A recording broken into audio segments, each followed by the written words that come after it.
Om Shanti. Good morning. साकार मुरली 27 मई 2023। बाबा का मीठा मीठा लेटर हम मीठे मीठे बच्चों के मीठे मंथन के लिए। मंथन शुरू करने से पहले आनंद के सागर शिव बाबा की आनंद भरी किरणों के नीचे बैठ जाते हैं और अनुभव करते हैं, मैं आनंद स्वरूप आत्मा हूं, आनंद के सागर की संतान हूं। आज की मुरली को अगर हम आज के गीत के आधार पर लें तो बाबा ने कहा, आज का जो गीत है दुनिया भी गाती है, भक्ति मार्ग का गीत है। ओम नमो शिवाय। मैं आत्मा से परमात्मा को नमन करती हूं। ठीक है ना। अब देखो, ये भक्त भी गीत गाते हैं, परंतु क्या भक्त वास्तव में जानते हैं कि शिव परमात्मा कौन है? कहेंगे नहीं। क्यों? ओम नमो शिवाय करते हैं तो कोई शिव को समझता है, कोई शंकर को समझता है, और ये नहीं सोचते कि वो परमात्मा आकर के कभी सृष्टि को रचेगा। वो कभी नहीं सोचते हैं। तो वो परमात्मा आकर के, जिसकी अगली कुछ लाइनें आती हैं, तुम माता पिता के बोलते हैं ना उसको, तो वो माता पिता कैसे है वो किसी को नहीं मालूम। तुम माता पिता सहारे, सब उसके सहारे हैं सारी दुनिया। तो वो भगवान आकर के हमें बोलता है कि हम तुम्हारे माता पिता कैसे हैं। जब परमात्मा निराकार इस यहाँ ब्रह्मा के तन में आता है तो पिता और ब्रह्मा माता, और फिर स्वामी भी है वो हमारा, स्वामी सखा, और खुदा दोस्त भी है। तो वो एक परमात्मा, बाकी हम सब आत्माएं या तो बच्चे हैं या उसकी सजनियां हैं। ये सब बातें कौन समझाता है? वो निराकार आकर के इस सृष्टि पर समझाता है। वो याद दिलाता है कि देखो बच्चे, तुमको माया ने आधा कल्प से श्रापित कर दिया था। अब मैं आकर के तुम्हारे सर्व श्राप मिटा देता हूं। लेकिन कब? जब श्रीमत पर चलोगे तब वर्षा के लायक बनोगे। तो परमात्मा समझाता है। लेकिन वर्षा कब मिलेगा, श्रीमत पर कब चल पाओगे? जब देही अभिमानी बनोगे, यानी पुरानी दुनिया से अपना बुद्धि योग हटा दोगे। कई बार बाबा बोलता है मरजीवा बनना। मरजीवा बनना मतलब जीना है, शरीर नहीं छोड़ना है, जीते जी इस देह भान से मुक्त हो जाना। बाबा कहता है शरीर भी क्या है, पुरानी जूती है।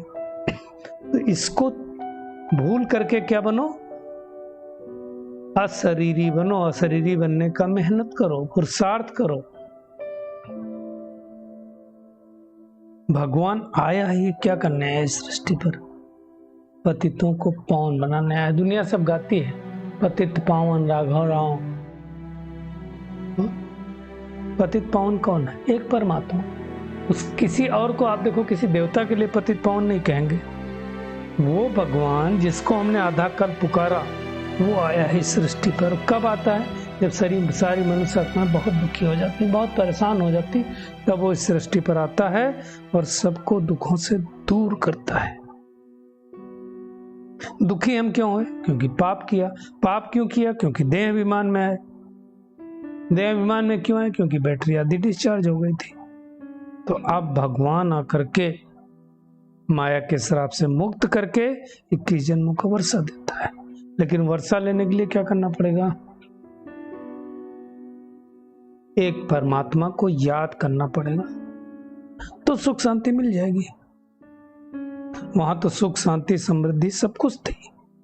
तो हम आए भगवान से 21 जन्मों के लिए झोली भरने के लिए, है ना? हर एक को देखो, बाबा कहता है वर्षा पाना है अपने पुरुषार्थ से, बगैर पुरुषार्थ के तो वर्षा मिल नहीं सकता है।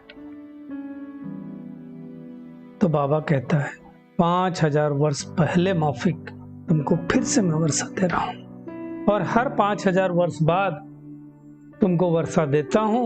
आधा कल्प उसकी वर्षा लेते हो, 2500 साल राज्य करते हो, 2500 साल बाद फिर से माया श्रापित करते।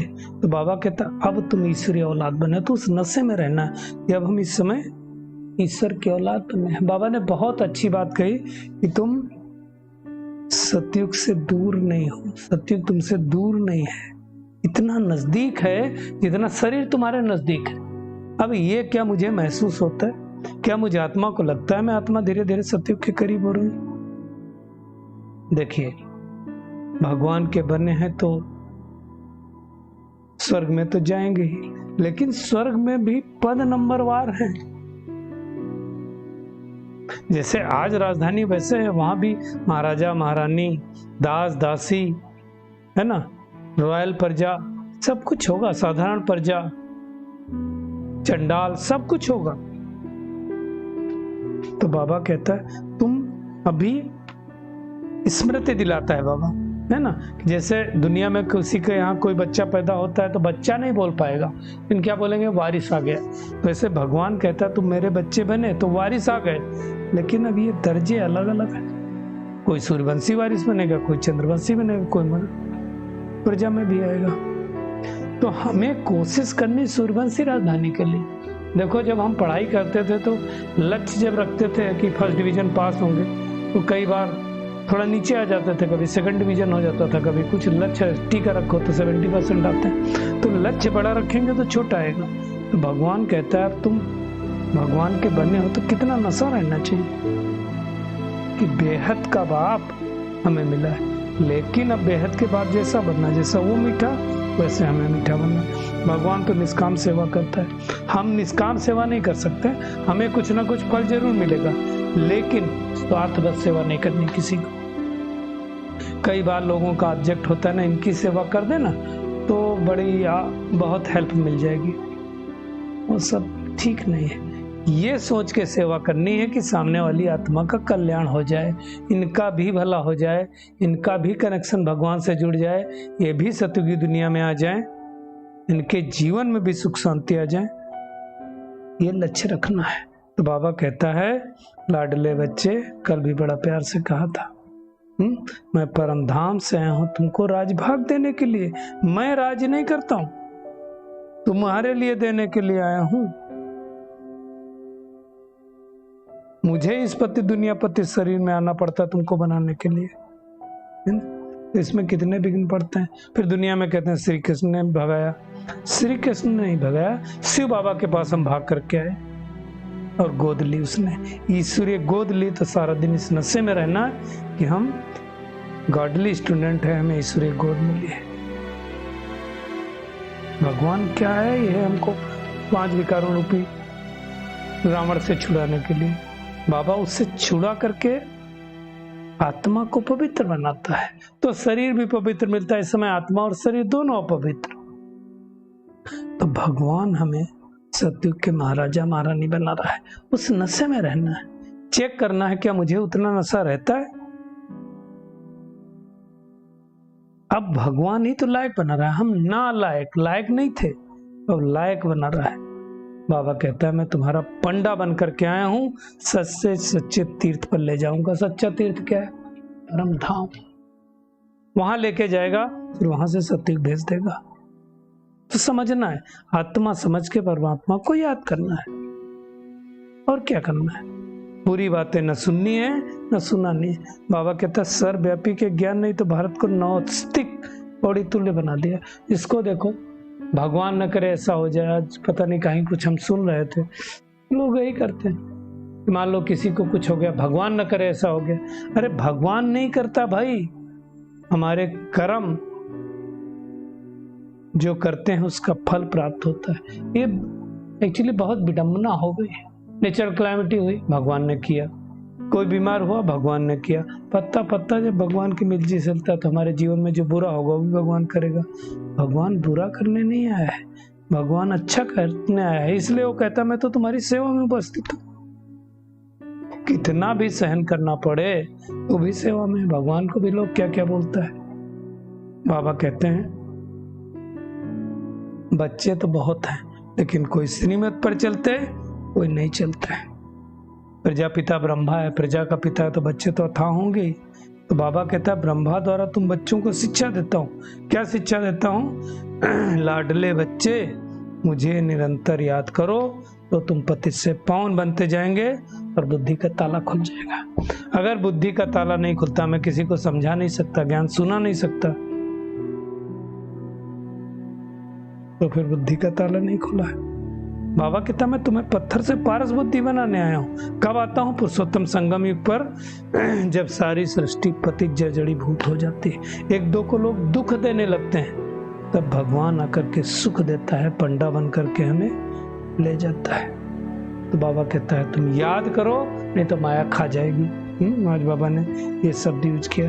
बाबा तो और कोई मेहनत कराता नहीं है ना, ध्यान रखता है बाबा भी कहीं माया का संग न लग जाए। तो संग दोष से बचने के लिए हमें क्या करना है? बाबा को याद करना है। सपूत जो बच्चे होंगे ना, बाबा को याद करेंगे और उन्हें नशा रहेगा कि मैं लक्ष्मी नारायण को बरने वाला हूँ। बाबा कहता अपना दिल दर्पण भी देखते रहो। अगर लक्ष्मी नारायण को बनना है तो क्या करना पड़ेगा? विचित्र चित्र तो नहीं है ना, चित्र तो बाद में लिया था। विचित्र बन विचित्र बाप को याद करना है। तो क्या होमवर्क है? एक तो श्रीमत पर चलकर अशरीरी बन करके बाबा को याद करना है। अपने को बाबा की याद के द्वारा माया के श्राप से मुक्त करना है और देह का भान छोड़ करके अशरीरी बनना है। पुरानी दुनिया से ममत्व मिटा देना है। आज का बाबा का वरदान है, अपनी उदारता द्वारा सर्व को अपनेपन का अनुभव कराने वाले बाप समान सर्वंश त्यागी भव। बाबा कहते हैं सर्वंश त्यागी किसको कहा जाएगा? जिसका संकल्प, स्वभाव, संस्कार, तीन चीजें कहा। संकल्प, स्वभाव मतलब आत्मा का भाव या शरीर का भाव देखना है, और संस्कार, नेचर, चार चीजें बाप समान है। जो बाप का स्वभाव वो आपका हो, जो संस्कार बाप के हों वो आपके हों। जैसा बाप स्नेह, रहम और उदारता का है तो हमें भी बनना है। उसको बड़ी दिल कहा जाता है। बड़ी दिल अर्थात सर्व अपनापन अनुभव हो, मुझे भी अनुभव हो, दूसरों को भी अनुभव हो। बड़ी दिल में बाबा कहता है तन मन धन संबंध में सफलता की बरकत होती है। छोटी दिल वाले को मेहनत ज्यादा, सफलता कम होती है। बाबा कहता है बड़ी दिल, उदार दिल वाले ही बाप समान बनते हैं और उन पर ही साहेब राजी होता है। तो हमें क्या करना है? उदार दिल बनना है, हर एक को अपना बनाना है, मेहनत करनी है। इसकी स्लोगन है परिपक्व बनने के लिए परीक्षाओं को गुड साइन समझ हर्षित रहो। अच्छा साइन समझना है। परीक्षाएं आती हैं, कोई बात नहीं, पास होंगे। चलिए परमात्मा किरणों के नीचे बैठ जाते हैं, महसूस करते हैं मैं आत्मा परमात्मा की श्रीमत पर चलकर संपूर्ण वर्षे की अधिकारी आत्मा हूं। देह भान को छोड़कर अशरीरी बनकर पुरानी दुनिया से ममत्व मिटाकर एक बाप को याद करने वाली, निरंतर याद करने वाली आत्मा हूं। अपनी उदारता द्वारा अनेकों को अपनेपन का अनुभव कराने वाली, संकल्प, स्वभाव, संस्कार और नेचर बाप समान बनाने वाली कोटों में कोई आत्मा हो। शुक्रिया मीठे प्यारे बाप दादा, शुक्रिया आप सभी का इस मीठे मंथन के लिए। ओम शांति।